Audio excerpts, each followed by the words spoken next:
So I thought I'd go back and kind of go over some of the things that we've done the past 2 months. We got our spring pigs. My little boys were getting the pig house ready, putting hay inside the barn.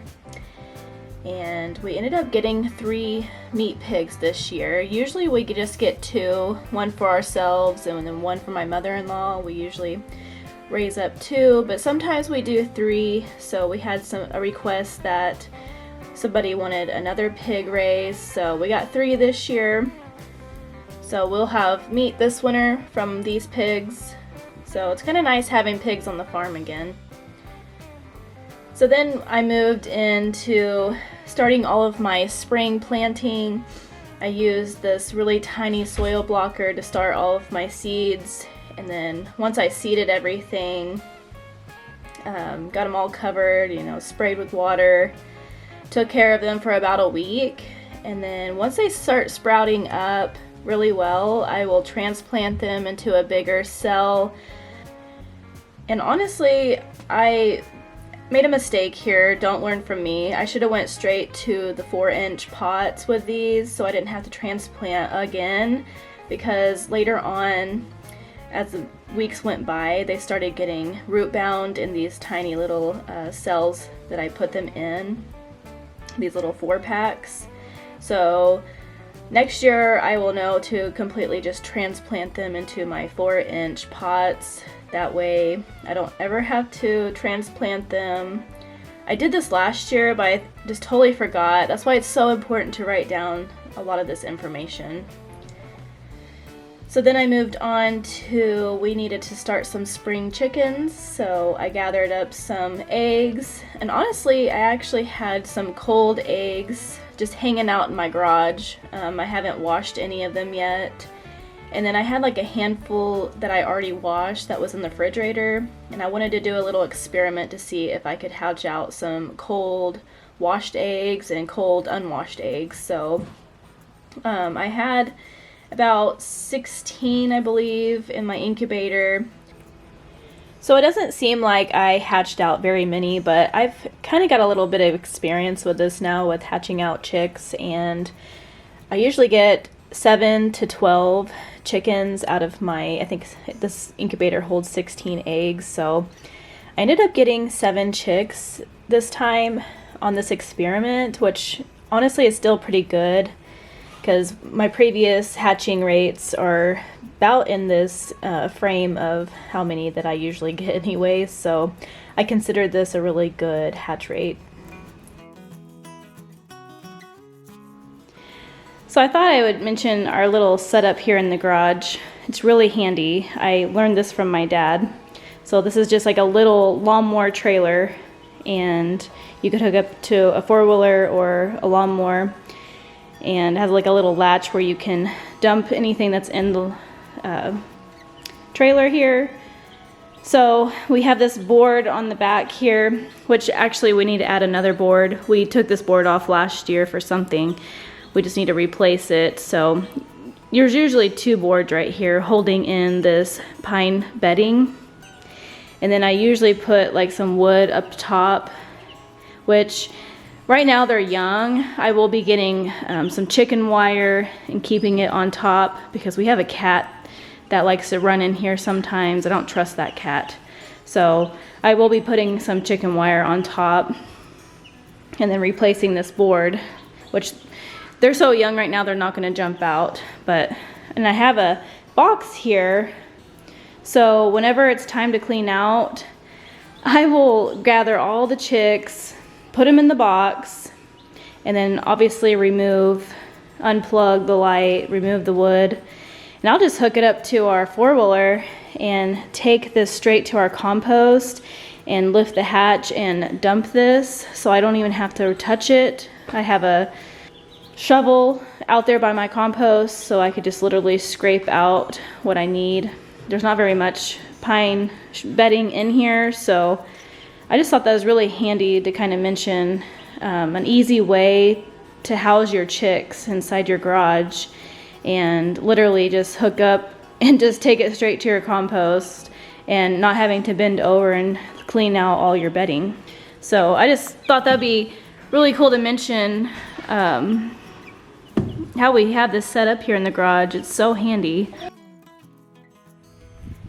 So it's a pretty busy day today. We're at the last week of March, and I've been holding off planting all my brassicas because it's just been dipping below 30 degrees these past couple weeks. So, and I'm still in a good time frame of planting them. I still have time to get them in the ground. I'm not worried about that. But today I'm actually pulling away the leaves that are on these rows that I put on in the fall of last year. And then I'm going to be amending my soil with some gypsum. That's what my soil test needed. Now everybody's soil tests will be totally different, so just make sure you do your own soil test at home. This is what my soil needs, which it's just one thing, which is great. It's just the calcium I'm putting back into my soil. My soil was lacking some calcium, so I'm just amending with some of that today, working it into the first couple inches of the soil. And then last fall, I already have compost that I put on these rows. I don't know if you guys remember the previous videos. Back in fall, we put on a layer of compost on each of these beds, which the soil looks really amazing since I pulled away the leaves. So I'm just working on all of that today. I got 4 beds that I'm working on. So like I said, I'm just going to be taking my rake and raking the leaves to the side of this bed. And I'm going to be keeping these leaves because they're really good to use later on. I'm just going to keep them to the side for right now. Usually I will put them into like a container with a lid so I can reuse them later. But look how beautiful this soil is. We put compost down last fall. So I'm spreading the calcium and I'm going to be working it in the first couple layers, making sure it's really good and mixed in. Kind of just eyeball this because once you start mixing in, you can tell like if you need more or not. I think I ended up adding some more here in a little bit, but I just work it in really well. And I did this to 4 of my beds. These are my spring beds that I'm going to be planting my brassicas in, and lettuce and onions. And that's my son. He's acting like he's mowing the yard. So cute. So we ended up planting our onions this day. It was really nice to have some help. My husband was there. We ended up using this garden hose that was already laying in the garden so I can just kind of mimic my water lines. So I'm kind of just spreading out, laying out the onions, kind of showing my husband like how far apart we should be planting these. So we just worked on this for a couple hours, but I'm just taking a little screwdriver, nothing fancy, and just honestly really didn't need the screwdriver because the soil was so loose because we put compost on last fall and the soil just feels amazing.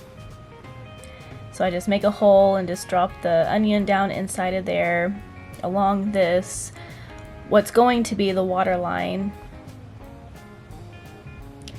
And these onions actually look amazing. I'm really pleased with how these onions look. Me and my husband just kind of worked on one side of the row of onions, and then we ended up doing another row too. And the boys came in to help with the second row. We moved over the water line to kind of help guide us down the row. The boys really enjoyed planting these. Now the other kids are in school right now, so, or they would be helping. Basically all the kids love to be in the garden, like you guys can see in the previous videos, but they're always there wanting to do something. They're really hard workers. We ended up taking those leaves that were on the side of the bed and putting them around the onions. So this is one good example of why I like to keep the leaves to the side and reuse them.